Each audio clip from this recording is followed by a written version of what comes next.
Chequen dónde nos habíamos quedado. Creo que calculamos, hicimos la igualdad, ¿no? Hicimos la igualdad. Esta, ¿no? Sí, hicimos la igualdad. Nos salió 96.40. Ok. Hicimos esto, ¿no? La raíz de la carga por F subíndice 1 es igual a la raíz de la carga de las dos ruedas por F subíndice 1 más F subíndice 2 y nos dio dijo el compañero, 96.4. 96.4. ¿Ya no dictamos nada más? ¿Ahí qué dijimos? Dio una nota. ¿Sí? ¿Cuál es? Dímela. Es un valor adimensional que nos servirá como referencia para, por medio de una gráfica, encontrar la carga equivalente correspondiente. A escala aritmética. Complementenla, por favor. A escala aritmética.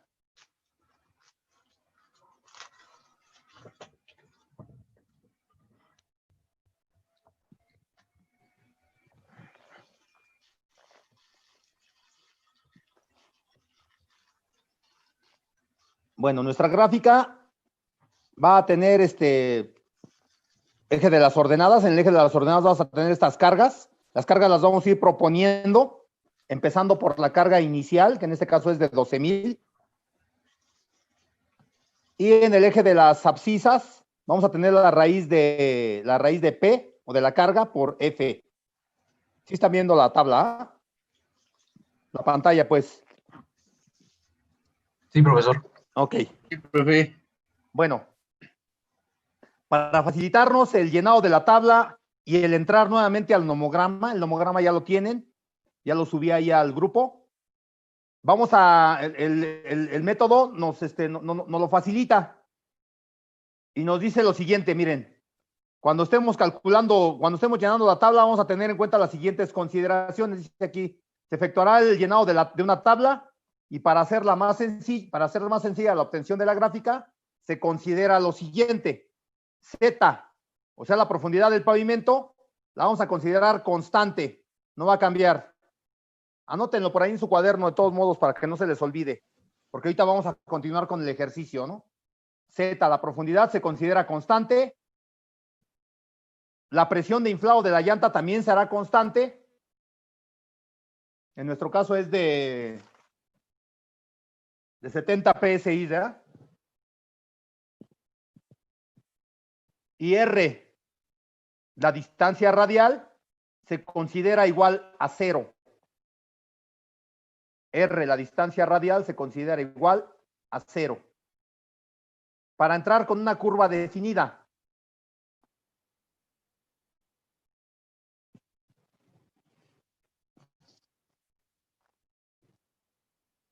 ¿Se considera igual a 0 para qué? Para entrar con una curva definida, que sería la curva 0. Ya ven que, por ejemplo, cuando estábamos haciendo el ejercicio, entramos, por ejemplo, en la curva 0.98, que no existe, ¿no? La 0. No, en la 0. En una curva que realmente no existía, ¿no? Nos aproximamos. Entonces, para cuando llenemos nuestra tabla, siempre entremos con una curva definida, que será la curva 0, ¿sí? La tabla contiene los siguientes elementos. Hagan una tablita, la vamos a ir llenando ahorita. La primera columna, sí la están viendo, ¿no? La primera columna es la carga. La siguiente columna es el radio de contacto.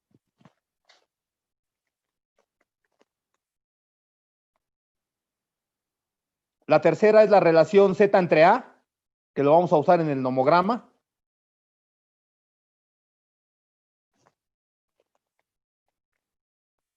La siguiente columna sería R, la distancia radial, que en este caso siempre va a ser igual a 0.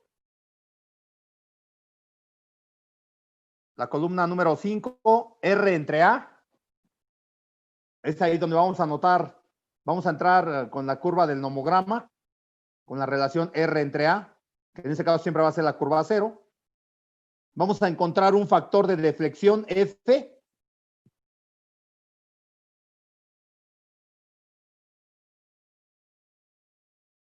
La penúltima columna sería la raíz de la carga.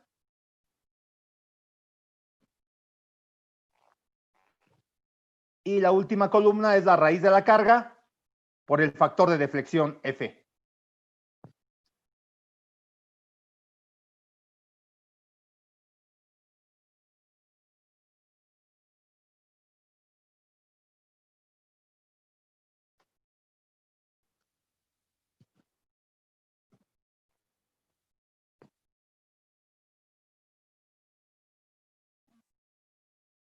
Bueno, lo que nos recomiendan, sí, ya todos tienen su tablita. Ya, profe. Lo que nos recomiendan es lo siguiente: proponer la carga inicial, que para su caso fue de 12,000 libras. Pongan en la primera columna 12,000 libras.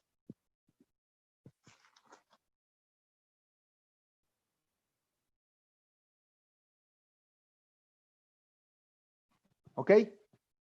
Con esa carga de 12,000 libras, calculen el radio de contacto sabiendo que la presión de inflado es de 70. Ese dato también ya lo tenemos, ya lo habíamos calculado. Vale 7.39. ¿Sí? O sea, la segunda columna sería 7.39.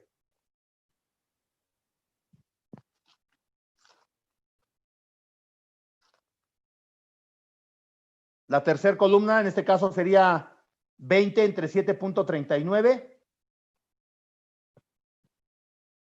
2.71. Nos dio 2.71. ¿Sí? Y como R vale 0, pues la relación R entre A pues va a ser la curva 0.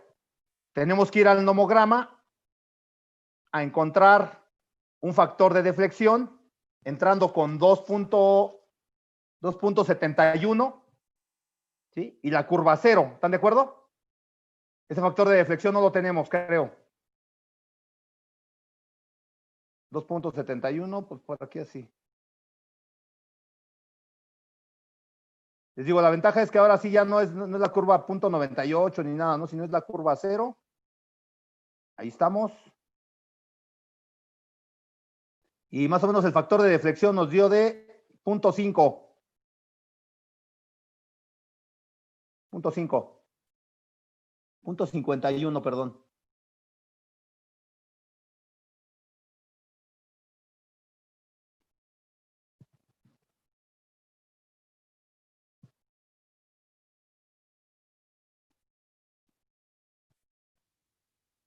Entonces la columna que dice factor de deflexión es 0.5, 0.51, perdón.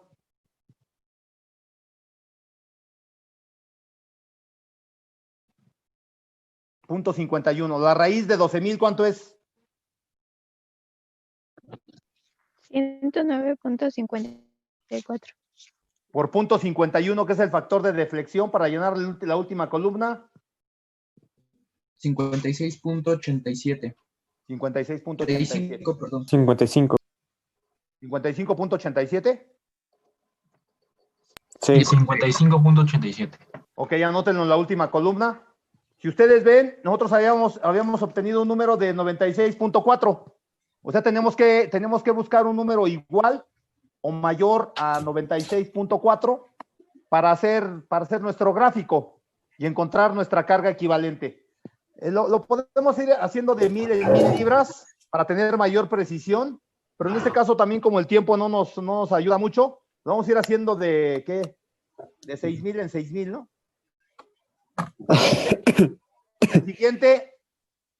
La siguiente carga, pónganla de 18,000. Carga de 18,000. Calculen el radio de contacto con 18,000 libras. Ojo. 9.05 pulgadas. ¿Cómo te llamas? Piña García, Alejandro. Piña García. Dale, Piña. 9.05 pulgadas. Z entre A. Z es constante, acuérdense. 2.20. 2.20. ¿Cómo te llamas? Calderón. Nacho Calderón. Sí. Ese. Ya tenemos Z entre A. ¿Cuánto vale? 2.21, ¿no? 2. Ah, sí, 2.21. No lo hagan rápido, háganlo bien. Entramos con 2.21 nuevamente al nomograma y con la curva 0, porque R vale 0. ¿Sí? 2.21 ¿Qué pasó aquí? ¿Qué le pasa a esto? Ustedes háganlo su nomograma, yo lo hago en el mío. Cada quien sus cosas. Punto 56. Dale, te creo, porque Veo yo, punto 57 más o menos. yo ni puedo. Vamos a dejar en punto 56. Ese va a ser F, punto 56. La raíz de 18,000 134.16. por F. 75. 75.13. Ya nos estamos arrimando, ¿ah? Ok. Sale, siguiente. Vamos a poner otro 6, ¿no? Vamos a ir incrementando otro 6. Ahora la carga va a ser de 24,000. Calcúlense el radio de contacto, etcétera, etcétera. El radio de contacto es de 10.45. Sale. ¿Ya te anoté? No, ¿Quién eres? soy Ramos Sebastián. Dale, Ramos.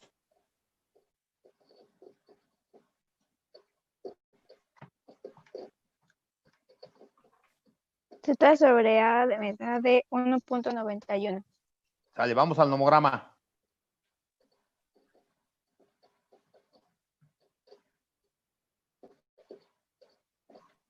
Me sale que es de punto 7. La deflexión. Ok.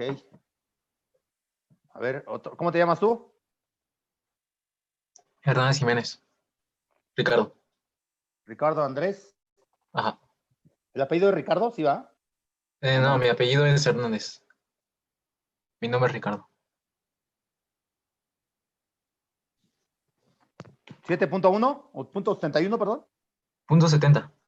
Punto 7, el factor de deflexión. La raíz de 24,000.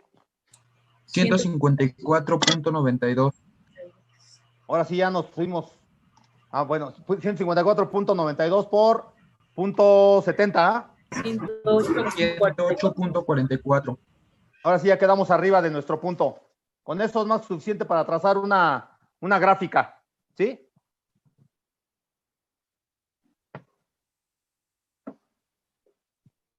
Bueno. Vamos a hacer una gráfica a escala aritmética. Ya dijimos que es escala aritmética. En el eje de las ordenadas vamos a tener las cargas. La carga de 12, 18 y 24. Profesor, Sí. tengo una duda. En el caso Adelante. de que, por ejemplo, estemos por encima, ¿qué es más óptimo? ¿Que estar por encima o llegar al número? Estar por encima. Ah, entonces no hay problema Ahorita vas a ver de por que nos qué. pasemos por mucho. No. Ah, bueno. Bueno, pues no por tanto, ¿eh? Ahorita vas a ver por qué, cuando grafiques. Ok. En el eje de las ordenadas, pongan la carga. Podemos empezar por 12,000 al inicio, ¿no? Ahí sería 12,000, 18,000 y 24,000. Son las tres cargas que tenemos. Escala aritmética. A ver cuánto nos da. Para 12,000, ¿cuál fue nuestro valor de la raíz de P por F? 55.87. Ese puede ser el inicio en el eje de las X, ¿no? 55.87. Ese sería nuestro punto inicial ahí. Eso lo pueden hacer en Excel también, yo creo, ¿no? El siguiente punto, ¿cuál fue el de 18,000? 75.3. 55, 60, 65, 75. Sí. Gracias. Y el último, el de 24,000. 108.44.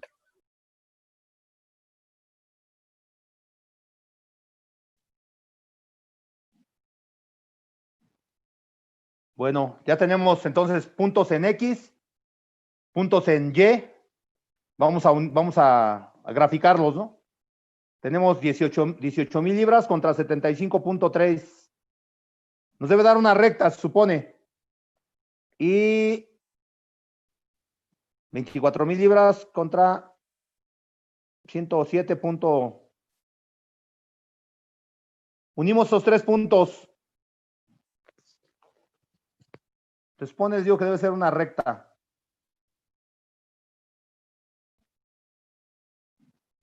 Si no sale exactamente la recta, tratan de pasar una media, ¿no?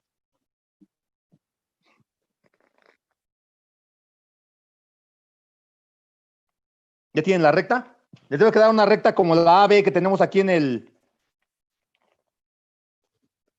la figura esta. Si nos debe quedar una recta así, de 3 puntos, que fueron los que calculamos. ¿Ok? Ustedes me dicen.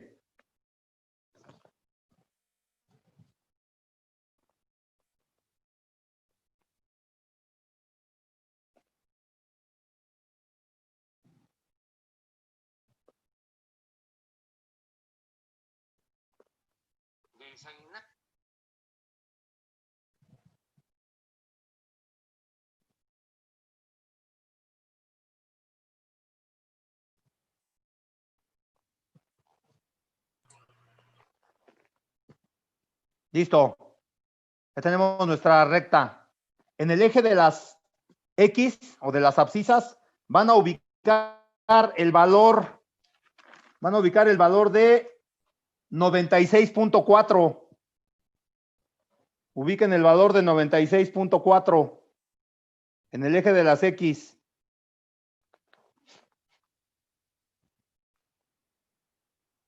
De ahí van a trazar una vertical hasta cortar la línea que acabamos de trazar. Una vertical hasta cortar esa línea que acabamos de trazar. Sí, como aquí la tenemos, miren, ¿sí?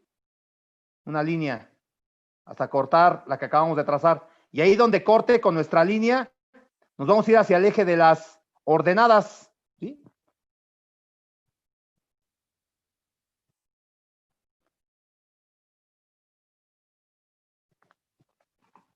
Y en el eje de las ordenadas vamos a encontrar la carga equivalente.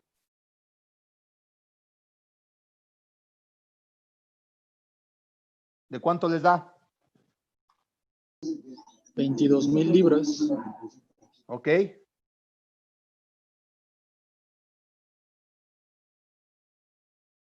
¿Sí? Para que vean que no es una suma aritmética, ¿no? Les decía yo a los muchachos del otro grupo, por ejemplo, aquí lo vemos, ¿no? Exactamente aquí esta carga 12,000 libras, esta otra carga también 12,000 libras, pero realmente en el momento de su traslape, a la profundidad de su traslape, pues ya el esfuerzo se vuelve menor, no es una suma aritmética. Entonces, por esa razón tenemos que calcularla en un momento determinado, ¿sí? Aquí había otra opción, hacerlo por medio de una regla de 3. A ver, háganlo por medio de una regla de 3, a ver cuánto nos da la carga equivalente. Vamos a decir que 24,000 libras, ¿a cuánto fue? ¿Cuánto nos dio en la última columna? 24,000 libras. 108.44. 24,000 libras a 108.44, como X es a 96.4. ¿Cuánto nos da eso? 20. Ajá. Está Y haciendo perfecto. una regla de 3 da 21.335.30. Sí, eso es lo que quería que vieran. Está bien también lo de la interpolación. ¿Quién hizo eso? ¿Francisco qué? A ver, platícales a los compañeros. ¿Es otra opción? ¿Está bien, Francisco? Francisco Hernández Serrano. Perdón. Luego se vicia el sonido. Digo, por interpolación, ¿cuánto nos dio?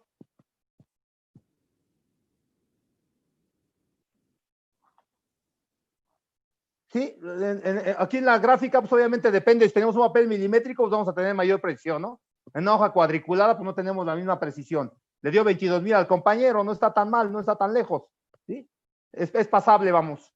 Al que lo hizo al compañero que lo hizo por empleando una regla de 3, más o menos ya le dio un poquito menos. Y al que interpoló, ¿cuánto le dio? A Francisco Hernández, Francisco Mendoza, perdón. ¿Sí? O sea, son, ¿qué? 150 libras, ¿no? No hay así muchísima diferencia. Platícales cómo le hiciste para interpolar.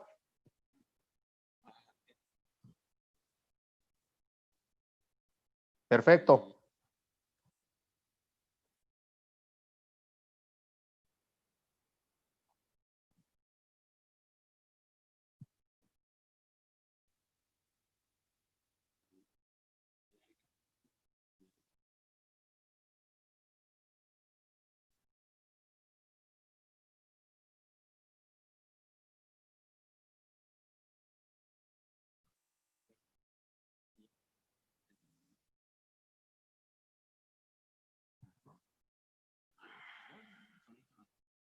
Él, en cualquier calculadora lo tenemos. Yo por ejemplo, tengo una Casio FX 82MS. Sí, en todas, de hecho. Ok. Sí, para tener una mejor precisión. ¿Está bien? Bien, Francisco. Mendoza Serrano, ahora sí ya.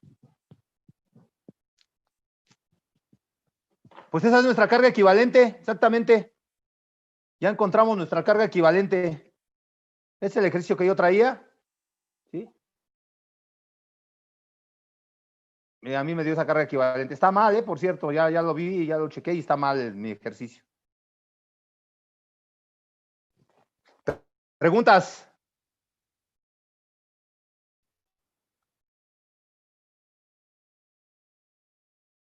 Esa es la carga equivalente que andábamos buscando. Ya de 2 llantas, hicimos una sola carga equivalente, una sola llanta.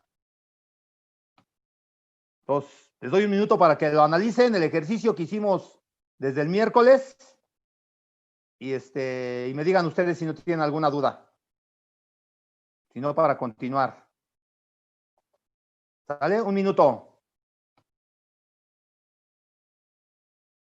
Que no vaya a ser de silencio nada más. Se oye regacho.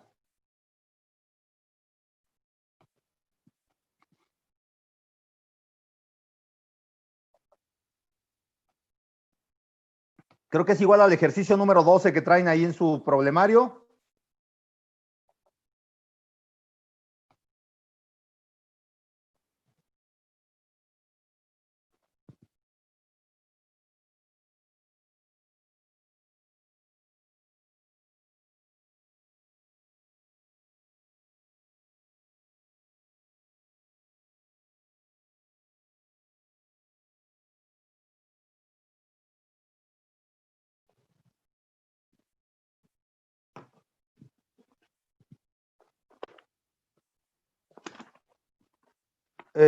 La teoría también viene ahí en el Juárez Vadillo, tomo 2, capítulo 10. Ya la clase anterior ya les di ¿cuáles eran más o menos las páginas, no? Empiezan la página 572.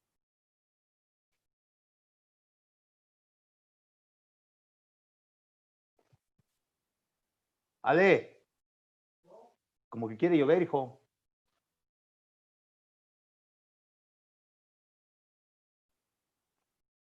Bueno, voy a leerles algo que dice aquí en el Juárez Vadillo. Creo que eso ya no se los alcancé a leer ese día. Dice así: tanto la teoría como las mediciones experimentales muestran que el efecto de las 2 llantas empieza a superponerse apreciablemente a la profundidad de entre 2, bajo la superficie de rodamiento. También muestran que la superposición de esfuerzos de las 2 llantas es prácticamente total a la profundidad 2S. Es decir, que en un punto colocado abajo de ese nivel, actuaría un esfuerzo ya igual al que se tendría en sí en la superficie y en el centro del espacio. Entre llantas actuará una fuerza única 2P1.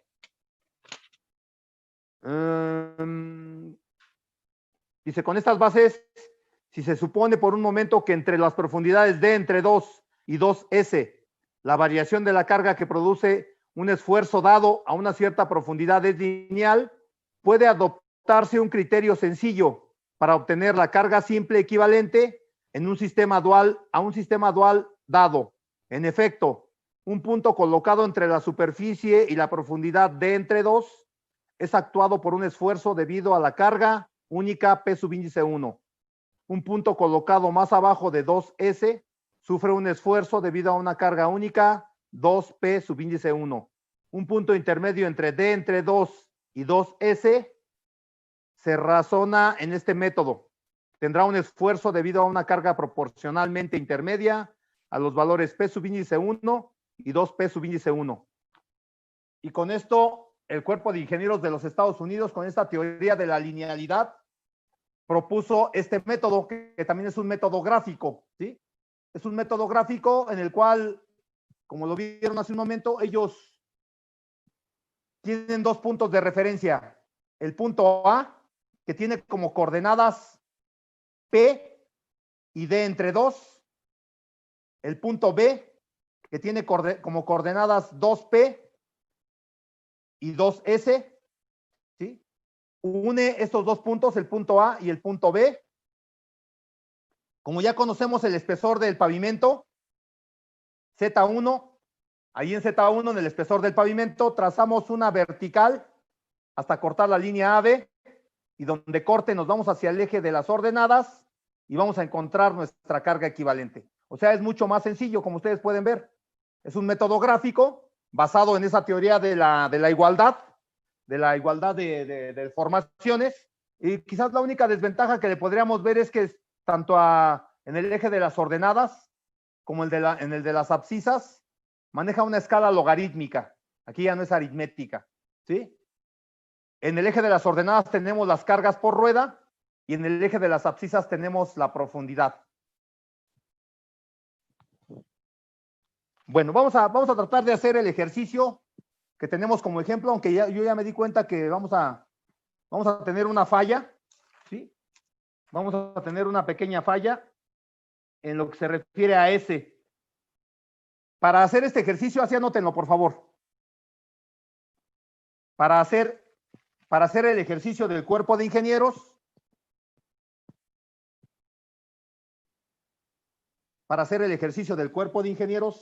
se considerará que S, o sea, la distancia centro a centro entre neumáticos,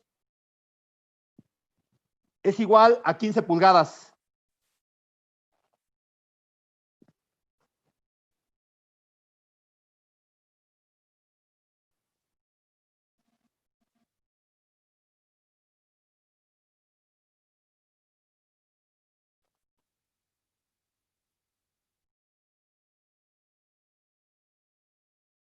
Como son ejercicios inventados, ahí me falló un poquito.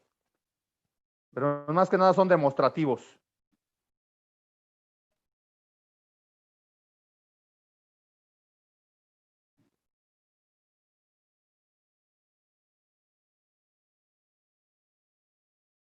¿Ya tenemos ese dato?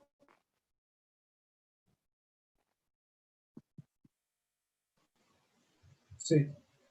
Bueno, a ver, imagínense nuestro ejercicio. Para las coordenadas del punto A, tenemos P. ¿Cuánto vale P? 12,000 libras, ¿no? 12,000 libras, sí. ¿Sí? En el eje de las ordenadas. Y para el eje de las X tenemos D entre 2. ¿Cuánto vale D?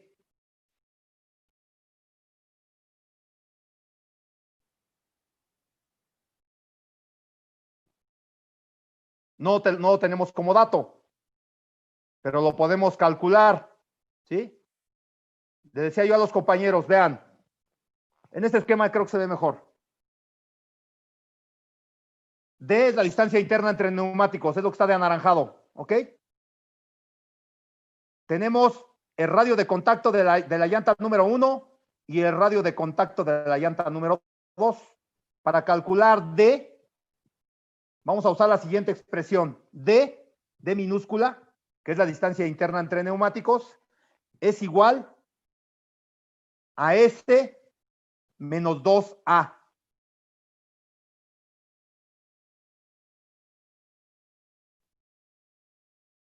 ¿Cuánto vale D para nuestro ejercicio? Considerando que ahora ya S vale 15 pulgadas. 15 pulgadas menos, ¿cuánto vale el radio de contacto? 7.39. 0.22. Eso vale D. 0.22 pulgadas, vamos a ponerle unidades, ¿no? Y dice que para...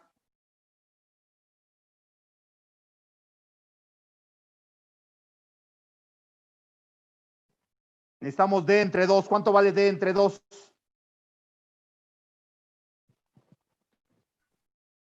0.11, ¿no? 0.11. 0.11. Entonces, en el eje de las ordenadas tendríamos 12,000 y en el eje de las abscisas tendríamos 0.11. Por eso es en escala logarítmica, yo creo, ¿ah? Porque son valores medio discordantes. Entonces ya tenemos las coordenadas del punto A. ¿Sale? ¿Sí vieron cómo? ¿No hay problema? ¿Ok? All right. Bye. Ok, my friend. En el punto B, las coordenadas son 2P, serían 24,000. ¿Sale? 2P, 24,000. Y en las abscisas sería 2S, sería 30. Las coordenadas del punto B para nuestro ejercicio serían en el eje de las X 30, en el eje de las Y 24,000. Y ponemos nuestro punto, colocamos el punto B. Unimos el punto A con el punto B para trazar una línea, una recta, pues. Ya la tenemos, el trazo de la línea entre el punto A y el punto B. ¿Cómo vamos a encontrar la carga equivalente P subíndice 1? Pues vamos a entrar con el valor de Z subíndice 1. Z subíndice 1 es el espesor del pavimento, que para nuestro ejercicio fue de 20 pulgadas, creo, ¿ah? Sí. ¿Sí? Entonces aquí traíamos con 20 pulgadas, Z subíndice 1 sería 20 pulgadas, una vertical hasta cortar la línea AB, una horizontal donde corte hasta el eje de las ordenadas, y ahí encontraríamos nuestra carga equivalente. Sí, es un método más sencillo, más Profe, rápido, ¿sí? ¿me puede repetir eso último sobre dónde corta? Entras con el espesor de tu pavimento, que en este caso fue de 20 para el ejemplo, ¿sí? Ah, ok. 20 pulgadas vertical hasta cortar la línea AB, y ahí donde corte nos vamos hacia el eje de las ordenadas y vamos a encontrar nuestra carga equivalente. Realmente está muy sencillo.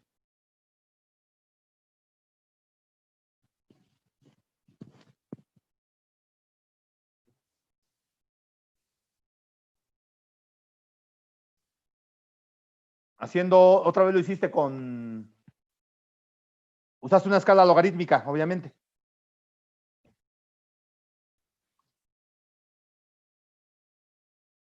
Como datos. Ajá, y te da 19,900, o sea, sí ya da muy diferente, ¿no? Como que sí. Nos varía. ¿Sabes también por qué nos puede variar? Por el dato que cambiamos, quizás. Porque si hubiéramos dejado el mismo dato, nos hubiera dado un valor negativo. Si hubiéramos dejado el dato de 13.5, quizás eso es lo que provoque que hagan el ejercicio del problemario y búsquenlo de las dos formas. Hoy está bien práctico eso, ¿eh? No está tan lejos de la realidad, y sí puede ser, pero te digo, como movimos el valor de S, obviamente, y como es una escala semilogarítmica, se mueve bastante. Siento yo que por ahí puede estar o sea, no está mal, tu resultado está bien, pero no es el mismo que nos dio en el método de iguales deformaciones el gráfico original, por el dato que movimos, siento yo. Considero yo que ahí puede estar la diferencia, pues. No el error, sino la diferencia. Pero, bueno, da que sí, 21,500. ¿Qué tanto le movimos también, no? Una pulgada. Yo lo metí con una escala logarítmica y me da de 22,307. Ah, fíjate. Entonces, no debe ser tanto el error. ¿Quién fue el último que comentó esto? Yo, ¿Francisco? Ramos Sebastián. Ramos Sebastián. Y el compañero el que nos dijo primero de 19,000, chéquelo. Sí, Francisco Mendoza. ¿Por qué te dará tan diferente a Ramos?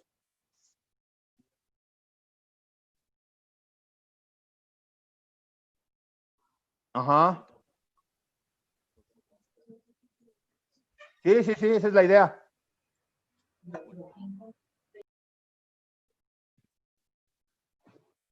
Ocupé la que dice logaritmo X en el sistema de estadística. Profesor, Sí. yo lo hice a escala logarítmica en Excel y al obtener la ecuación de la gráfica me da un valor de 19,985. Igual que al compañero. Ujú. Ya haciéndolo en escala logarítmica en Excel. Sí. Sí, también nos da esa opción Excel, exactamente. Pues, yo considero que lo que el compañero Ramos, pues es el que está más cercano al dato que estamos buscando. Sería cuestión de hacerlo exactamente ya con valores más reales, y hacerlo exactamente a una escala en el primer dato, en el primero que nos dio de 22,000, hacerlo con la calculadora me parece perfecto, pero quizás ya ya para no proponer un dato diferente en un ejemplo y en otro, proponer los mismos valores y ahí sí compararlo. ¿Qué les parece? ¿Qué les parece si lo dejamos como de tarea? Con los mismos valores. Ahora, en la primera parte del ejercicio, háganla con una distancia centro a centro entre neumáticos de 15 pulgadas. Hagan ese cambio nada más. A ver ahora cómo nos da la carga equivalente, nos va a cambiar, ¿sí? Y obviamente, pues ya la segunda parte lo hacemos ya con ese dato de 15 pulgadas y todos los mismos datos para verificar exactamente en qué puede cambiar esa linealidad, ¿no? ¿Qué les parece? Se los dejamos para que lo hagan.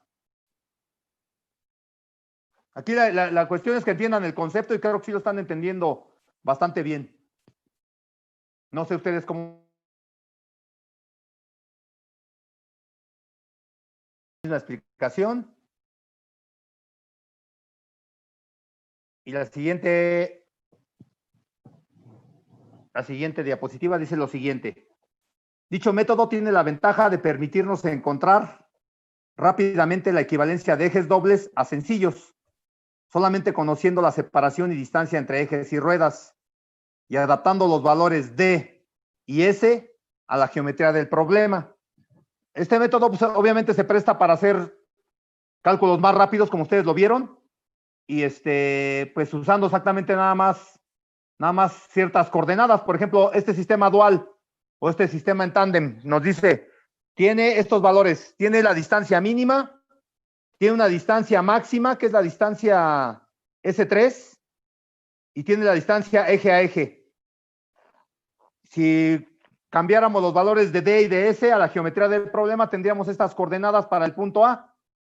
S subíndice 1, que sería la distancia mínima, S subíndice 1 y 2 veces la carga para el punto 1, y para el punto B tendríamos S subíndice 3, que sería la distancia máxima, 4P. O sea, podemos hacer el cambio de 4 neumáticos a una sola carga equivalente o de 6 neumáticos a una sola carga equivalente conociendo estas distancias. La distancia mínima, la distancia máxima en este caso y las cargas. ¿Sí? Obviamente si fueran otros 2 neumáticos, sería las coordenadas de A serían S subíndice 1, 3P, y las coordenadas de B serían S subíndice 3, 6 subíndice P.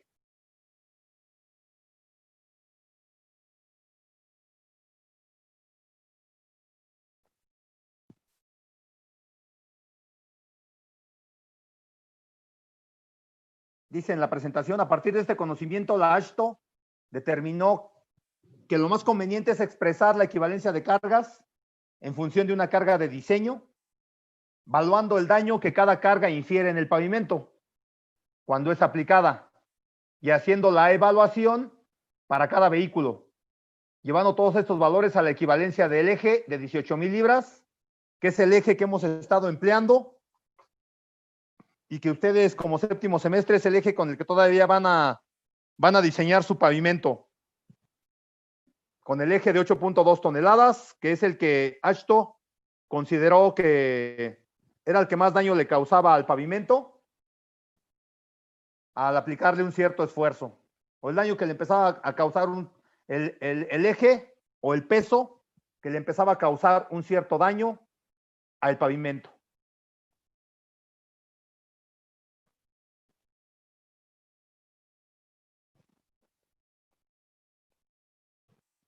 Después de eso, en la presentación nos dan estas definiciones que nos van a servir, que son precisamente son factores que vamos a emplear para el diseño del pavimento, ¿sí? Uno de los factores que vamos a emplear es qué vida útil queremos para nuestro pavimento, la vida útil de diseño. ¿Ya, gordo? Dice que generalmente adoptada para un proyecto determinado. En carreteras se emplean lapsos de 10 a 20 años, en pavimentos flexibles. Actualmente ya son hasta de 30 y 40, en lo que se llaman pavimentos perpetuos. Y entre 40 y 50 en pavimentos rígidos. En aeropuertos comúnmente es de más de 20 años la vida útil de un pavimento. Se diseña para una vida útil mayor a 20 años. Es uno de los factores de proyecto o factores de diseño. La tasa de crecimiento es otro factor de proyecto, de diseño. Es la manera que se supone se desenvolverá el factor de tránsito hasta alcanzar su volumen máximo en el periodo de proyecto. La tasa de crecimiento pues, es el incremento que tiene el tránsito a partir de esos 10 o 20 años para los que vamos a diseñar. Obviamente son también valores estadísticos como ustedes están manejando, suponiendo que así va a crecer el tránsito en esa vida del pavimento, ¿no? Entonces también por eso el pavimento no es una estructura, vamos a decirlo, tan precisa, porque estamos suponiendo que así va a crecer el tránsito. Estamos suponiendo también que los vehículos no van a cambiar en sus características, y eso no es cierto. Si ustedes ven vehículos de los años 60 a comparación de los vehículos que circulan actualmente por la carretera, pues hay una gran diferencia en el peso, en el arreglo de las llantas, en el número de neumáticos y obviamente en lo que cargan, ¿no? La carga es mucho mayor. Y el último concepto que tenemos aquí es un concepto más que nada de aeropuertos, se llama porcentaje de diseño. Dice, es un concepto ligado al cubrimiento que se refiere al comportamiento de los pavimentos bajo cargas repetidas. O sea que ahí manejan, en un aeropuerto manejan la repetición de un mismo avión para, en base a esa repetición de la misma carga del mismo avión que está despegando, obtener o calcular el espesor de las capas del pavimento. Dice, es un concepto ligado al cubrimiento que se refiere al comportamiento de los pavimentos bajo cargas repetidas en movimiento.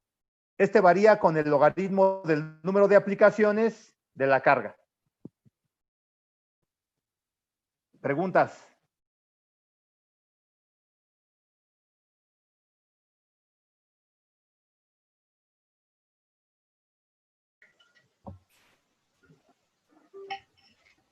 Profe, una pregunta extra, por así decirlo.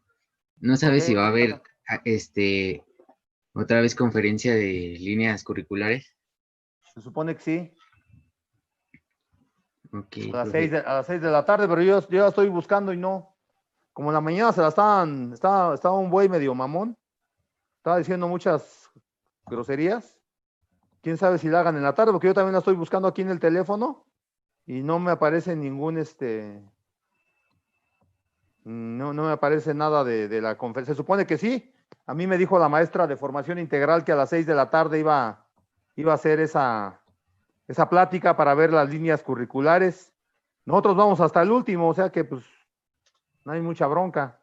Pero sí, no la veo. Se supone que sí, te digo, pero no la veo, pues. No la veo como tal. No, por ejemplo, ahorita lo que estoy viendo es que no la están transmitiendo en vivo, pero habían dejado el link de la conferencia, no sé si... El link anterior, ¿no? Yo también ahorita me quise meter con el link anterior y no entra uno. Creo que ya hay uno nuevo. ¿Hay qué, perdón? Un amigo me pasó uno nuevo. Un nuevo link. Se supone que sí iba a haber otra plática, para los de la tarde, exactamente. Iba a empezar a las 6. Sí, porque hasta alguien de ustedes subió ahí al grupo algo sobre eso de la conferencia, ¿no? Vamos a terminar la clase para que vayan a la conferencia y elijan su opción. Ustedes son de séptimo apenas. ¿Qué les aflige? Para ir pensando. Ah, No, no todos, profe, no todos. ¿en serio? O sea que ya tenemos algunos que se estaban fosilizando. Ahí yo ya envié el link. Ok. Pues sí, profe, claro que sí. Ya, por ejemplo, ya vamos a empezar a ganar experiencia y pues mientras antes sepamos a qué es lo que en verdad queremos, pues ya vamos a poder tener experiencia en lo que buscamos. Claro que sí, está bien, ingeniero. Estoy de acuerdo con ustedes. Bueno, vamos a terminar el tema de factores de proyecto. ¿Sí? Ya vimos dos factores de proyecto. La vida útil y la tasa de crecimiento. No los puse en un orden como tal. Otro factor que influye bastante son las características de los materiales. Es otro de los factores básicos al momento que estamos proyectando un pavimento, una carretera, ¿sí? Dice, las características de los materiales que constituyen las capas que conforman el camino y de zonas cercanas a él mismo, ya que estos juegan un papel fundamental en el comportamiento y espesor requerido de un pavimento flexible, ¿sí? Acuérdense que en el pavimento flexible hemos estado viendo durante todo el curso precisamente esta normativa. ¿Qué normativa deben cumplir o qué características deben cumplir los materiales que vamos a emplear? Desde el terraplén, la subyacente, la subrasante, la subbase, la base, la carpeta. Todos los materiales deben cumplir con una cierta caracterización que nos marca la Secretaría de Comunicaciones y Transportes. Pero también aparte, pues sabemos que el material, los materiales que tenemos en la naturaleza, pues es el material menos homogéneo, ¿no? Es lo que aquí estoy anotando. Dice, el suelo es el material menos homogéneo que se presenta en este tipo de estructuras. Otra vez volvemos a lo mismo que les comentaba hace un momento, ¿no? Del por qué pues la estructura de un pavimento no es una cosa tan precisa, también como lo estamos viendo aquí en los nomogramas y todo lo demás. Quizás vamos a tener diferentes datos, ¿no? Vamos a tener diferentes datos y diferentes valores y vamos a llegar a valores muy cercanos, ¿no? De 1 o 2 centímetros quizás en el diseño, que pues muchas veces sí es cuestión de pelearse un poquito, porque les decía yo en un ejemplo, creo les dije, pues sí es 1 centímetro, ¿no? Es 1 centímetro de carpeta, que cuesta, ya vimos cuánto cuesta más o menos la tonelada, 1 centímetro de carpeta de espesor, por 8 centímetros de ancho de corona y por 5 kilómetros, calcúlenle cuántos metros cúbicos no tenemos ahí que están de más o que quizás están de menos, ¿no? Y que son factores que influyen exactamente en el diseño. ¿Sí? Entonces, las características de los materiales es el siguiente factor que afecta. Además de las características de los materiales, dice, además se debe tener especial cuidado de los tipos de materiales y fallas geológicas que se puedan tener en las zonas por donde será el trazo del camino. ¿Estamos de acuerdo? Aquí hay una falla geológica quizás, o quizás fue producto de un sismo, está colocada en una zona sísmica y quizás no cumplieron con el factor de seguridad que vimos en lo de capacidad de carga. ¿Sí? Aquí en la fotografía que vemos del lado derecho, pues estamos viendo pues exactamente la geología, cómo cambia, ¿no? De un lugar a otro y las variantes que tiene de un sitio al otro, sí. Perdón, no sé si soy solo yo, pero es que se ve la presentación. ¿No se ve? Sí, no sé. Sí, no se ve. ¿Y por qué no me dicen? Es que apenas Pensé creí que estaba estaba explicando. Ajá, que estaba explicando. Imagen. Ajá. Ahí está. Ándale, se ve mejor. Anda. No, pues ya se ve, ¿no? Sí, pues sí, ya se ve. Ya se ve. Bueno, lo bueno que ya se los expliqué, ya nada más son las fotos, vean la fotografía. Les digo, puede ser una falla geológica o puede ser producto de exactamente de un sismo, ¿no? En un momento determinado. Y aquí vemos la geología, ¿no? Debemos tener mucho cuidado con nuestros taludes, sobre todo con nuestros taludes y sobre el terreno que vamos a proyectar nuestra vialidad, ¿no? Todo eso influye en las características de los materiales, además de la normativa que nos va a servir exactamente para caracterizar qué material sí podemos usar en una capa del camino y cuál no. También esta presentación se las voy a pasar ahí al grupo. Y ahí vamos entonces, 3 factores. Vida útil, tasa de crecimiento Características de los materiales.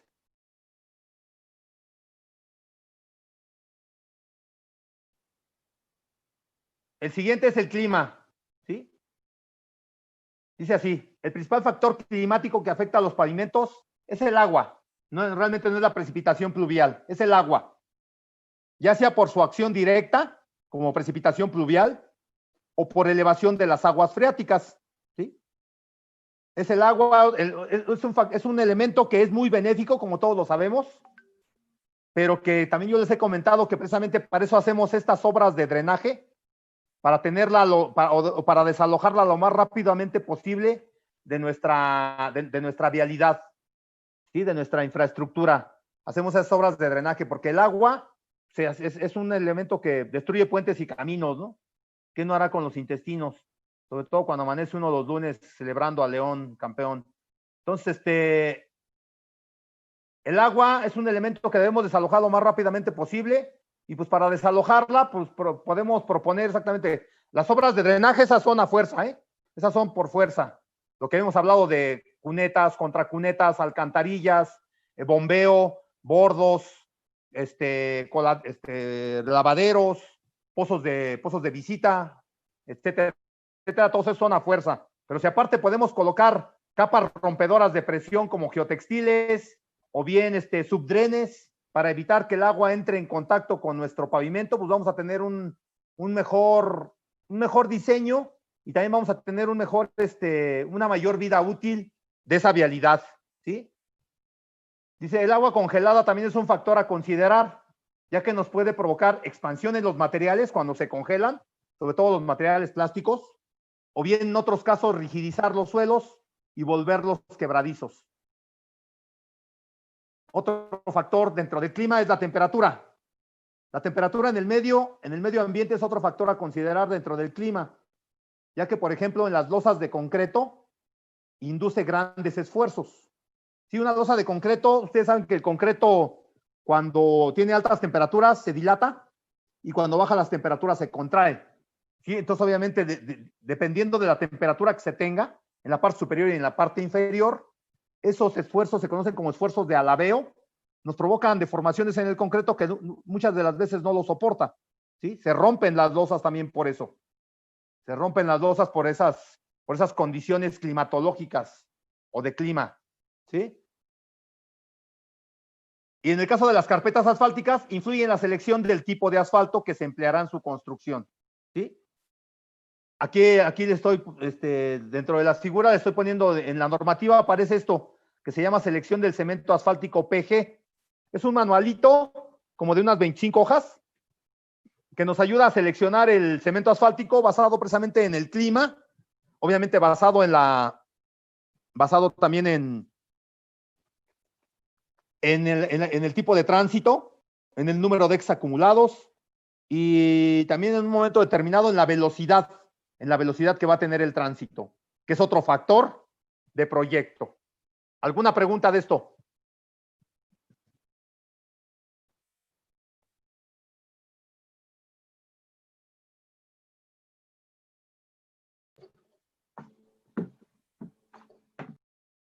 No, profesor. Nada.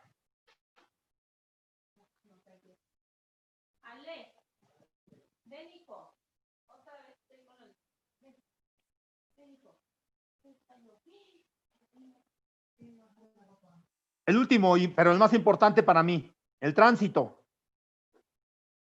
Dice, el tránsito produce las cargas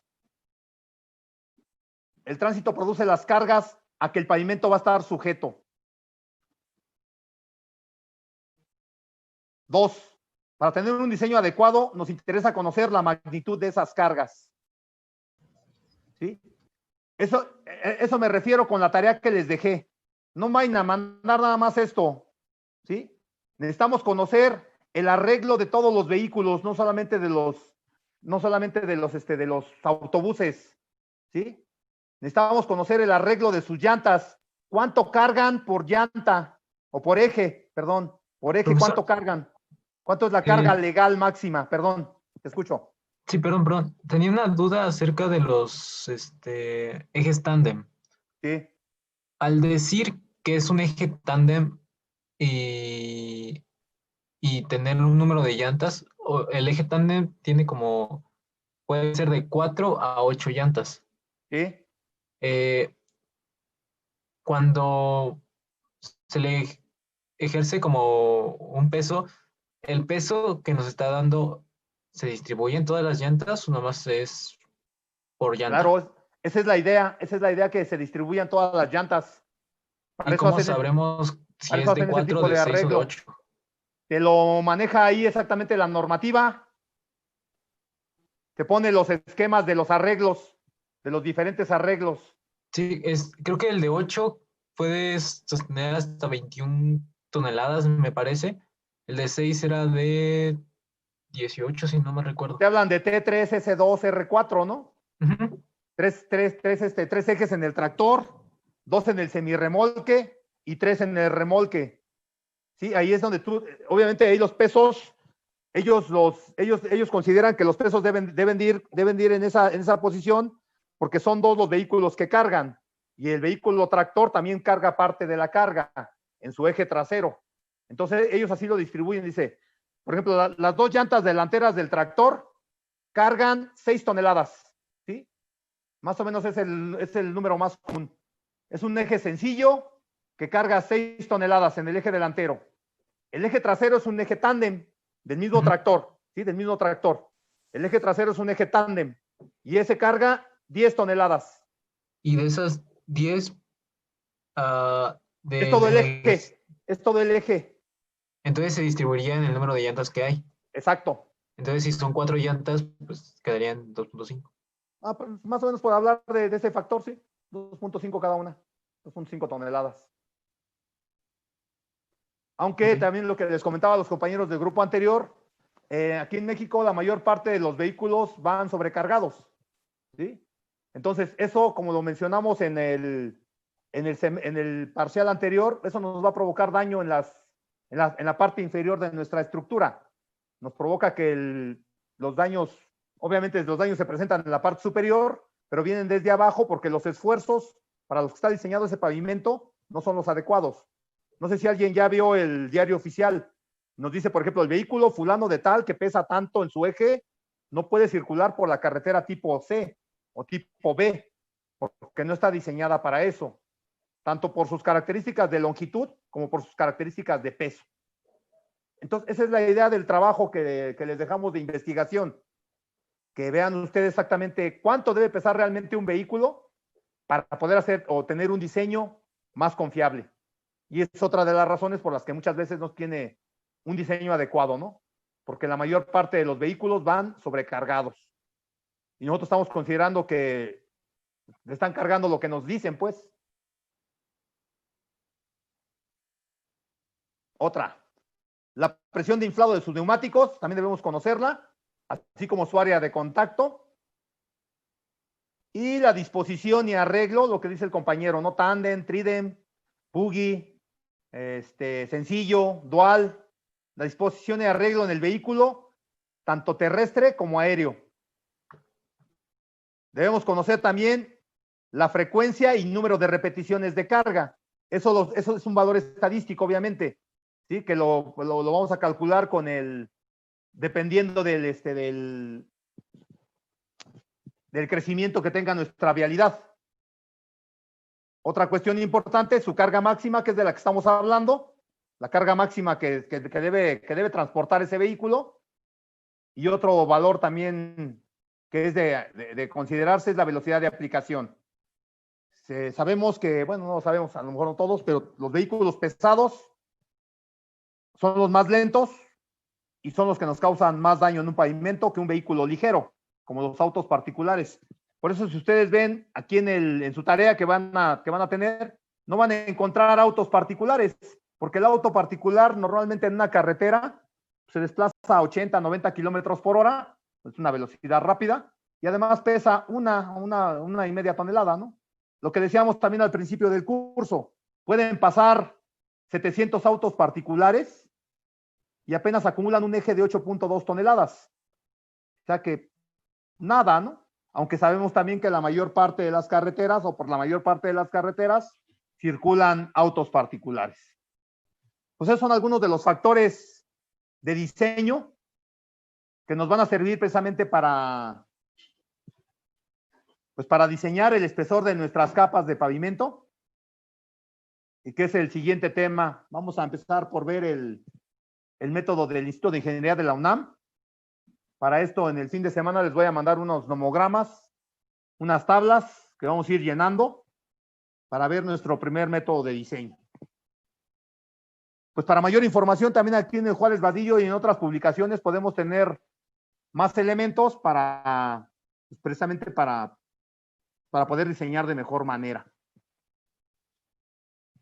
Pues no sé si tengan alguna pregunta. Yo hasta aquí preparé la clase, ya que voy a ir a lo de las líneas curriculares, a ver quién se va a apuntar conmigo. ¿Preguntas? Yo tengo una duda, pero es sobre el video que nos dejó ver. A ver, dímela.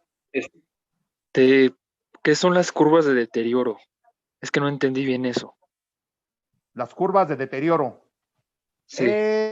Mira, este señor ya está hablando de unos conceptos que son novedosos hasta cierto punto. Las curvas de el video se trataba de, más o menos dime de qué es. Bueno, era como una introducción a lo de diseño de pavimentos, objetivo, fases de diseño, funciones y todo eso. Fue que no pudimos ver, ¿verdad? Ese mero. Sí, es como se va comportando un pavimento a lo largo de su vida útil, ¿sí? Sabemos que un pavimento se va deteriorando, y si no tenemos y si no le damos una rehabilitación adecuada, pues obviamente debe tener varias curvas de deterioro. Se supone que cuando llega a una cierta calificación, que así lo evaluaba esto anteriormente, cuando llega a una calificación, debíamos darle una rehabilitación para no gastar tanto y no tener y tener un mejor, ¿cómo podemos decir? Una mejor estructura. Porque si dejamos que nuestro pavimento caiga a una calificación, por ejemplo, de AASHTO de 1, y luego lo queremos levantar, en lugar de gastarnos 1 peso, nos vamos a gastar 4 pesos y ya no vamos a llegar a unas condiciones adecuadas, ¿sí? Entonces, a eso se refiere las curvas de deterioro.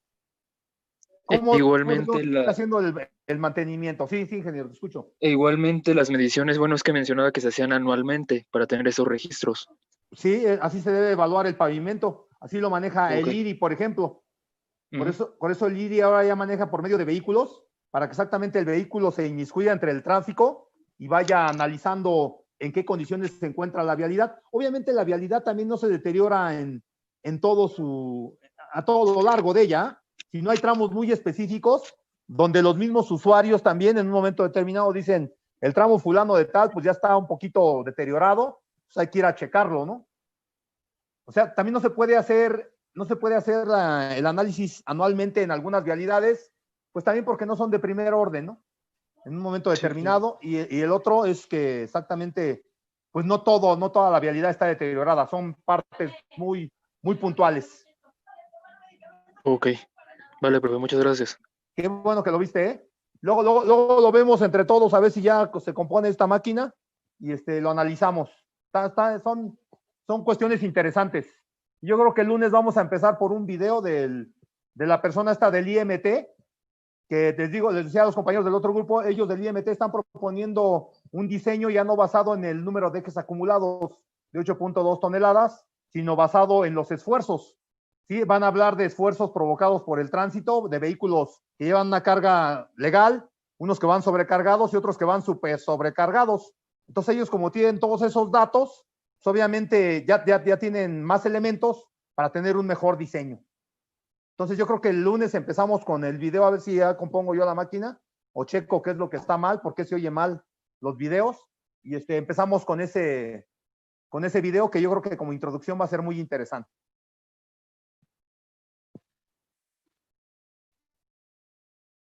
Bueno, entonces nos veríamos el lunes, muchachos.